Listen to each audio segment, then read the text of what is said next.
अभी तक आप लोगों ने काफी सारे शॉर्ट्स को अपलोड करके उनको डिलीट कर दिया होगा क्योंकि उनपे सही व्यूज नहीं आ रहे और आपको लग रहा होगा कि कहीं ना कहीं आपके शॉर्ट में कमी है, लेकिन ऐसा नहीं है। आप शॉर्ट्स को गलत वे में अपलोड कर रहे हो इसलिए उससे सही रीच नहीं मिल रही है, जिसकी वजह से आपको व्यूज नहीं आ रहे हैं। शॉर्ट्स को अपलोड करने का सही तरीका क्या होता है? शॉर्ट्स को डेस्कटॉप से अपलोड करना चाहिए या फिर फोन से, गूगल से अपलोड करना चाहिए या यूट्यूब के ऐप से, टाइटल में क्या लिखना चाहिए, डिस्क्रिप्शन लिखना चाहिए या नहीं, नॉन कॉपीराइट म्यूजिक का कैसे पता लगाए, एसेट्रा एसेट्रा। आज की वीडियो में आपको हर एक क्वेश्चन का आंसर मिलने वाला है, इसलिए इस वीडियो को पूरा जरूर देखना। इस वीडियो को देखने के बाद आप लोगों को शॉर्ट्स का एसईओ अच्छे से समझ आ जाएगा और आप लोग भी मेरी तरह अपनी तीसरे शॉर्ट पे ही वायरल हो जाओगे। तो बिना किसी देरी के शुरू करते हैं। ओके, तो सबसे पहला क्वेश्चन तो यही होता है कि शॉर्ट्स को अपलोड कहां से करना है। नॉर्मली हमारे पास शॉर्ट्स को अपलोड करने के 3 तरीके होते हैं, यूट्यूब ऐप, क्रोम ब्राउजर और यूट्यूब स्टूडियो। नाउ काफी लोगों को नहीं पता है, लेकिन इन तीनों मेथड्स के अपने फायदे भी है और नुकसान भी है। और आप अपने शॉर्ट्स को कहां से अपलोड कर रहे हो इस चीज से काफी फर्क पड़ता है कि आपका शॉर्ट वायरल जाएगा या नहीं। कैसे, अभी समझाता हूँ। जब आप यूट्यूब के ऐप से शॉर्ट को अपलोड कर रहे होते हो तो आपके पास अपलोडिंग की लिमिटेशन होती है। आपको कस्टम थंबनेल लगाने का ऑप्शन नहीं मिलता है और साथ ही टैग्स लगाने का भी ऑप्शन नहीं मिलता है, जिसकी वजह से आपकी ब्राउजिंग सर्च से रीच कम हो सकती है क्योंकि यूट्यूब के पास ज्यादा डाटा नहीं होता है कि आपका शॉर्ट किस बारे में है। और क्योंकि आपने कस्टम थंबनेल भी नहीं लगाया होता है तो ऑब्वियसली उस पे क्लिक्स भी कम होते हैं, यानी कि आप अपने पोटेंशियल व्यूअर्स को लूज कर देते हो। अब आपको लग रहा होगा कि यूट्यूब ऐप में लिमिटेशन है तो क्रोम ब्राउजर खोल के उसमें डेस्कटॉप मोड में जाके यूट्यूब में लॉगिन करके तब शॉर्ट को अपलोड कर देते हैं। लेकिन रुकिए, यहाँ पे भी एक कमी है।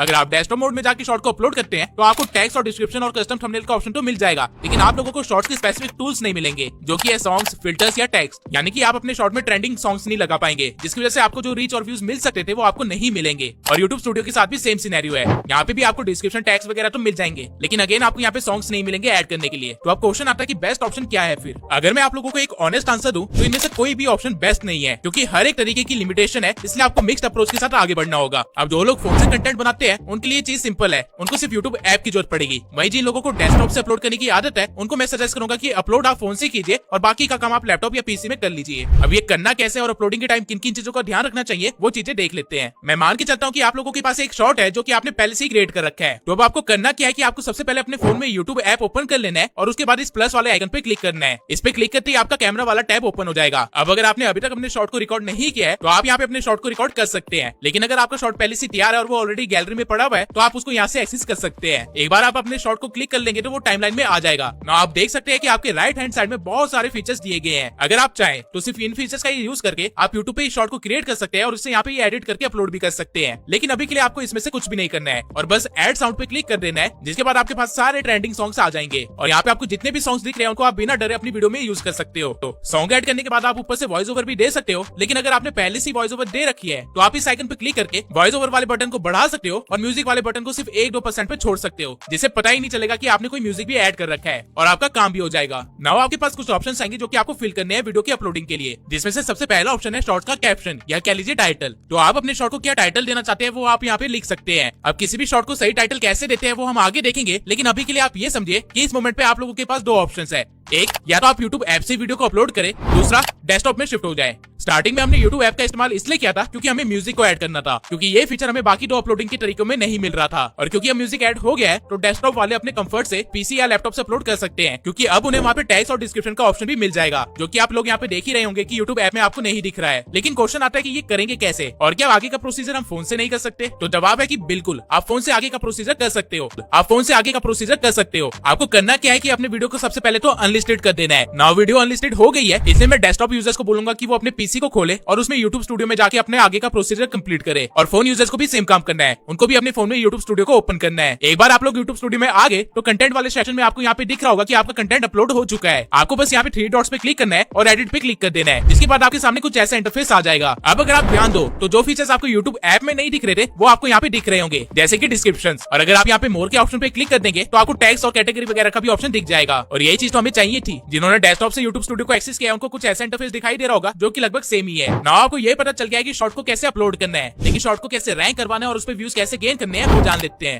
तो शॉर्ट्स को रैंक करवाने के लिए सबसे पहली चीज जो आती है वो है टाइटल। नाउ इस मोमेंट पे सबसे पहली चीज जो मैं आप लोगों के माइंड में क्लियर करना चाहता हूँ वो ये है कि शॉर्ट्स के टाइटल लॉन्ग फॉर्म कंटेंट से अलग होते हैं और कम इफेक्टफुल भी होते हैं। जहाँ लॉन्ग फॉर्म के टाइटल हमें सर्च इंजन से व्यूज गेन करने में हेल्प करते हैं, वहीं शॉर्ट्स के साथ ऐसा नहीं है। शॉर्ट्स पे बहुत ही कम व्यूज हमें सर्च इंजन से आते हैं, मैक्सिमम व्यूज हमें शॉर्ट्स फीड से आते हैं। सकते हैं। तो आपके शॉर्ट्स का जो भी टाइटल होगा वो ऐसा होना चाहिए जो कि ऑडियंस रिटेंशन को बढ़ाने में हेल्प करे, ना कि सर्च इंजन में रैंक करने में हेल्प करे। लेकिन ऑडियंस रिटेंशन बढ़ाने वाले टाइटल्स कैसे होते हैं और हम कैसे ये टाइटल्स लिख सकते हैं, इसकी एक बहुत ही इजी सी ट्रिक है। आपको शॉर्ट्स के टाइटल को लिखते टाइम सिर्फ 3 पॉइंट्स को कवर करने की कोशिश करनी है। सबसे पहला, क्यूरियोसिटी। आपका टाइटल ऐसा नहीं होना चाहिए जो कि पढ़ते ही पता चल जाए कि वीडियो में क्या होने वाला है, बल्कि ऐसा होना चाहिए जो कि पढ़ते ही ऑडियंस सोच में पड़ जाए कि आगे क्या होने वाला है। एग्जांपल के लिए, अगर शॉर्ट इस टॉपिक पे है कि सैफ अली खान के ऊपर अटैक हुआ, तो आपको टाइटल कुछ ऐसा नहीं रखना है कि सैफ अली खान को मारा चाकू। इसकी जगह आपको टाइटल कुछ ऐसा रखना है, सैफ अली खान के साथ ये क्या हुआ, या फिर आप कुछ ऐसा टाइटल भी रख सकते हैं, सैफ अली खान की जान खतरे में क्यों। नाउ आई होप आप डिफरेंस समझ पा रहे होंगे। आपको टाइटल में सिर्फ इन्फॉर्मेशन नहीं देनी है बल्कि क्यूरियोसिटी देनी है। सेकंड पॉइंट है ट्रिगर इमोशंस। अब हर तरह के शॉर्ट में क्यूरियोसिटी दे पाना पॉसिबल नहीं है, इसलिए आप लोग इमोशंस को भी ट्रिगर कर सकते हो जिससे कि बंदा एंड तक आपके शॉर्ट को देखे। अब ये करना कैसे है वो देख लेते हैं। मान लीजिए आपके पास एक वीडियो है जिसमें आपने ड्रेसअप होने के तरीके बता रखे हैं, तो बजाय आप हाउ टू ड्रेसअप ऐसा कुछ टाइटल रखो, उसकी जगह आप कुछ ऐसा टाइटल भी लिख सकते हो, ये ड्रेसअप होने के तरीके आपकी लाइफ बदल देगा, या फिर थोड़ा सा डिफरेंट कर सकते हो, ये ड्रेसिंग टिप्स तुम्हें स्टार बना देगी। अब आप लोग खुद ही देखिए किसको अपनी लाइफ नहीं बदलनी है या किसको स्टार नहीं बनना है। आपने सिर्फ थोड़े से चेंजेस करके लोगों के इमोशंस को ट्रिगर कर दिया, जिसकी वजह से वो कन्विंस हो गए कि आपको शॉर्ट को पूरा ध्यान से देखे। ठीक इसी वे में थर्ड पॉइंट है कॉल टू एक्शन। शॉर्ट्स की ऑडियंस ज़ॉम्बी की तरह फोन चलाती है अपना दिमाग बंद करके, इसलिए उन्हें जब भी किसी टाइटल में कॉल टू एक्शन दिखता है तो वो थोड़ी देर के लिए रुक जाते हैं, क्योंकि उनका दिमाग इस चीज को इतनी जल्दी प्रोसेस नहीं कर पाता है। तो मान लीजिए अगर आपके शॉर्ट का टॉपिक है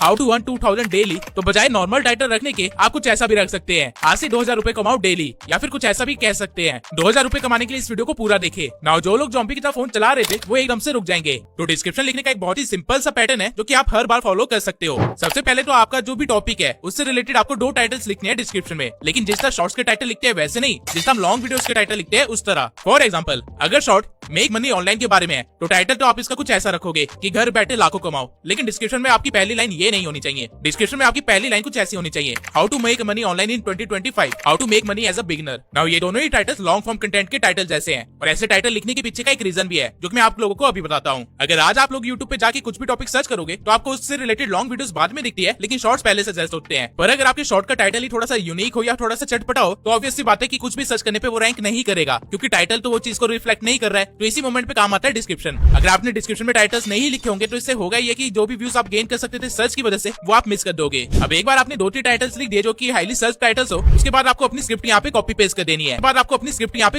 देनी है। जो भी आपने अपने शॉर्ट में बोला है वो वर्ड टू वर्ड यहाँ पे आपको कॉपी पेस्ट कर देना है। अब ये करने के पीछे का रीजन ये है कि अगर आपने शॉर्ट में किसी टॉपिक के बारे में बात करी है तो ऑब्वियसली आपने उससे रिलेटेड काफी सारे कीवर्ड्स यूज किए होंगे, और अगर आप उस चीज को डिस्क्रिप्शन में डाल देते हो तो यूट्यूब भी पढ़ पाएगा कि आपने अपने शॉर्ट के अंदर क्या कहा है, जिससे आपकी वीडियो के लिए रैंक करना आसान हो जाएगा। नाउ स्क्रिप्ट कॉपी पेस्ट करने के बाद आपको वो करना है जिसके लिए डिस्क्रिप्शन बना था। आपको रिलेटेड कीवर्ड्स या सर्चेस यहाँ पे लिखने हैं। जैसे कि आप लोग देख सकते हैं कि ये शॉर्ट मूवी एक्सप्लेनेशन का था, तो मूवी एक्सप्लेनेशन नीश में जो ट्रेंडिंग कीवर्ड्स है या सर्चेस है वो मैं यहाँ पे लिख दूंगा। आपको रिलेटेड कीवर्ड्स विडाइक्यू के थ्रू मिल जाएंगे। विडाइक्यू में आपको बस कीवर्ड वाले सेक्शन में जाना है और जो भी आपका टॉपिक है या जिस चीज से भी रिलेटेड आपका चैनल है वो यहाँ पे लिख देना है, और उससे रिलेटेड आपको यहाँ पे कीवर्ड्स दिख जाएंगे जो कि आप डायरेक्टली कॉपी पेस्ट कर सकते हो अपने डिस्क्रिप्शन में। नाउ आपको मेक श्योर करना है कि आप डिस्क्रिप्शन की पूरी स्पेस को कीवर्ड से न भर दे। आपको बस 10 से 12 ऐसे रिलेटेड कीवर्ड्स और सर्चेस लिखने हैं, उससे ज्यादा नहीं। नाउ ये करने के बाद आता है लास्ट स्टेप डिस्क्रिप्शन का, जो कि है हैशटैग। मैं पर्सनली सजेस्ट करता हूँ कि आप लोग सिर्फ 3 से 5 हैशटैग की डाले डिस्क्रिप्शन में, उससे ज्यादा ना डाले। कहता हूँ कि आप लोग सिर्फ 3 से 5 हैशटैग की डाले डिस्क्रिप्शन में, उससे ज्यादा ना डाले। उन 5 हैशटैग के अंदर ये 2 हैशटैग होना बहुत ही जरूरी है। सबसे पहला हैशटैग शॉर्ट्स और दूसरा हैशटैग वायरल शॉर्ट्स, और इसके बाद बचे हुए 3 हैशटैग में आप अपनी मर्जी से कुछ भी डाल सकते हैं, लेकिन मेक श्योर कि वो चीज आपके नीश से रिलेटेड हो या फिर आपके टॉपिक से रिलेटेड हो जिसके ऊपर आपने शॉर्ट बनाया है। अगर आप इस पैटर्न को फॉलो करते हैं तो आपका डिस्क्रिप्शन परफेक्टली तैयार है शॉर्ट्स के लिए, और ये चीज आपको काफी ज्यादा हेल्प करेगी रैंक करने में एसईओ के अंदर। नाउ डिस्क्रिप्शन के बाद आता है अगला फीचर जो कि है टैग्स। राइट नाउ आप लोगों के मन में क्वेश्चन आ रहा होगा कि टैग्स का क्या रोल है, सब कुछ डिस्क्रिप्शन और टाइटल में हो तो गया है। ऐसा नहीं है, यूट्यूब का कोई भी फीचर बिना मतलब का नहीं है। टैग्स भी यूट्यूब को मेटा डाटा देने का काम करता है, और जो चीजें आप डिस्क्रिप्शन में नहीं लिख पाए वो चीजें आप टैग्स के अंदर लिख सकते हो। डिस्क्रिप्शन में आपने रिलेटेड टॉपिक्स एंड कीवर्ड्स लिखे थे, लेकिन टैग्स में आप स्पेसिफिक उसी शॉर्ट से रिलेटेड कीवर्ड्स यूज करते हो। फॉर एग्जांपल मान लो कि शॉर्ट है विक्की कौशल की नई मूवी के बारे में, तो आप टाइटल अपने अकॉर्डिंग लिख लोगे और डिस्क्रिप्शन भी मैंने जैसे बताया वैसे लिख लोगे, लेकिन आपको टैग्स में क्या करना है कि आपको स्पेसिफिकली विक्की कौशल और मूवी के बारे में ही लिखना है, यानी उन दोनों चीजों को स्पेसिफिक कीवर्ड्स के थ्रू दिखाना है। जैसे कि आप कुछ ऐसा लिख सकते हो, Chhaava Vicky Kaushal, Shivaji Maharaj movie, Vicky Kaushal new movie, Vicky Kaushal in Chhaava trailer, etcetera etcetera. Easy language में आप ये समझ लीजिए कि जो चीजें आप डिस्क्रिप्शन में नहीं लिख पाए थे वो आपको टैग्स में लिख देने हैं, लेकिन छोटे छोटे कीवर्ड्स के थ्रू। नाउ यहाँ से आपके टैग्स भी कंप्लीट हो गए। मेक श्योर कि आप लोग मैक्सिमम टैग्स का इस्तेमाल करें। यहाँ पे आपको 500 टैग्स की कैपेसिटी दी जाती है, और अगर हो सके तो आप लोग 400 प्लस टैग्स ही इस्तेमाल किया करें। नॉइस के बाद आपको मोर ऑप्शंस के अंदर ही शॉर्ट्स रीमिक्सिंग का एक ऑप्शन दिख जाएगा, तो आपको इसे अलाउ पे क्लिक कर देना है, क्योंकि इससे फ्यूचर में आप लोगों का ही फायदा होगा।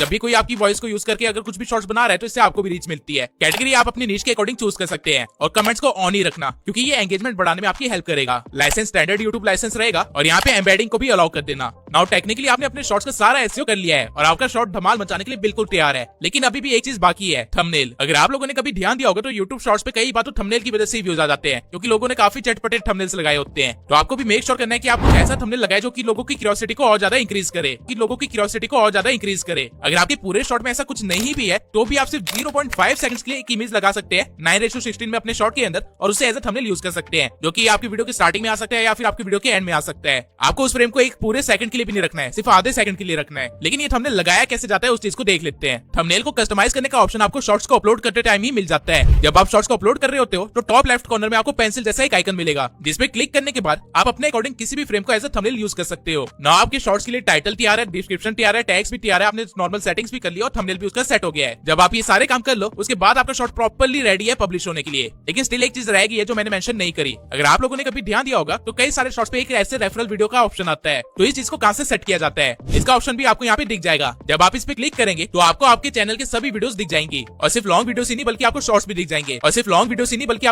जाएंगे, आप अपनी किसी भी वीडियो को यहाँ से सिलेक्ट कर सकते हैं और वो चीज एज अ रेफरल दिखेगी आपके शॉर्ट्स के अंदर। लेकिन मैं रिकमेंड करूंगा कि इस फीचर का आप इस्तेमाल सिर्फ तब करें जब आपका शॉर्ट किसी लॉन्ग वीडियो से इंस्पायर्ड हो या फिर किसी शॉर्ट का सीक्वल हो। अदरवाइज बेमतलब इस चीज को ऐड करके आप यूजर एक्सपीरियंस को थोड़ा सा खराब कर देंगे। नाउ हमने जितनी भी चीजें थी शॉर्ट से रिलेटेड वो सब यहाँ पे सेट कर दी है। इसके बाद आपको बस अपने शॉर्ट को अनलिस्टेड से या तो पब्लिक कर देना है या शेड्यूल कर देना है, जिसके बाद वो टाइमली अपने आप ही पब्लिश हो जाएगी और लोगों को दिखने लगेगी। शॉर्ट्स के एसईओ के लिए आपको जितनी चीजें चाहिए थी वो हमने अच्छे से सेट कर दी है, और जैसे ही आपका शॉर्ट पब्लिश होगा आपको व्यूज भी आने लग जाएंगे। अगर आपने शॉर्ट्स को सही टॉपिक पे बनाया है तो मैंने शॉर्ट को अपलोड करने से रिलेटेड हर एक इन्फॉर्मेशन तो आपको डिटेल में बता दी है, लेकिन स्टिल लोगों को काफी सारी चीजों को लेकर कंफ्यूजन है, तो एक बार मैं उन चीजों को भी एड्रेस कर देता हूँ। सबसे पहला डाउट तो लोगों का यही है कि शॉर्ट्स को अपलोड कहां से करना चाहिए, कौन सा बेटर ऑप्शन होता है, क्रोम से या फिर यूट्यूब स्टूडियो से या फिर यूट्यूब के ऐप से। तो अगेन मैं कहना चाहता हूँ कि अगर आप लोगों ने वीडियो को ध्यान से देखा होगा तो आप लोग समझ गए होंगे कि ऐसा कोई भी बेस्ट ऑप्शन नहीं है। आपको या तो मिक्स स्ट्रेटेजी के साथ आगे बढ़ना पड़ेगा या फिर कुछ चीजों को मिस करना पड़ेगा। लेकिन अगर आप लोगों का डाउट ये है कि ऐप से अपलोडिंग पे ज्यादा रीच मिलती है या ब्राउजर से, तो मैं बता देता हूँ कि ऐसा कुछ भी नहीं होता। ये चीज टोटली आपके शॉर्ट पे डिपेंड करती है, आपके टॉपिक पे डिपेंड करती है। अल्टीमेटली देखा जाए तो यूट्यूब के लिए आपका शॉर्ट सिर्फ एक MP4 फाइल है जो कि उसके डाटा सर्वर में अपलोड हो गई है। अब आप इस चीज को यूट्यूब ऐप से करो या फिर किसी ब्राउजर से करो, इससे कोई फर्क नहीं पड़ता, जा तो चीज सर्वर में ही रही है। और जिन चीजों से फर्क पड़ता है वो चीजें मैंने आपको सेट करना सिखा दिया है, तो आपको चिंता करने की कोई जरूरत नहीं है। अगला क्वेश्चन जो कि बहुत सारे लोग मुझसे पूछते हैं वो ये है कि शॉर्ट को अपलोड करने का सही टाइम क्या है। तो मैं आप लोगों को बता देता हूँ कि टाइमिंग टोटली आपके ऑडियंस बेस पे डिपेंड करती है, और आपको आपके यूट्यूब स्टूडियो में दिख जाता है कि कब आपकी ऑडियंस सबसे ज्यादा एक्टिव है, और जिस टाइम पे आपकी ऑडियंस सबसे ज्यादा एक्टिव हो उसी टाइम पे शॉर्ट्स को अपलोड करना चाहिए। लेकिन अगर आपने नया ही चैनल बनाया है और आपको नहीं पता कि अपलोड किस टाइम पे करना चाहिए, तो आप उन टाइम्स पे अपलोड कर सकते हैं जिस टाइम पे यूट्यूब के यूजर सबसे ज्यादा एक्टिव होते हैं, जो कि है दिन के 12 बजे, शाम के 5 बजे और रात के 9 बजे। ये टाइम पे शॉर्ट्स की ऑडियंस काफी ज्यादा एक्टिव होती है। तीसरा डाउट जो नॉर्मली ऑडियंस को रहता है वो ये है कि व्यूज ना आने पे रीअपलोडिंग करनी चाहिए या प्रीवियस शॉर्ट को डिलीट कर देना चाहिए।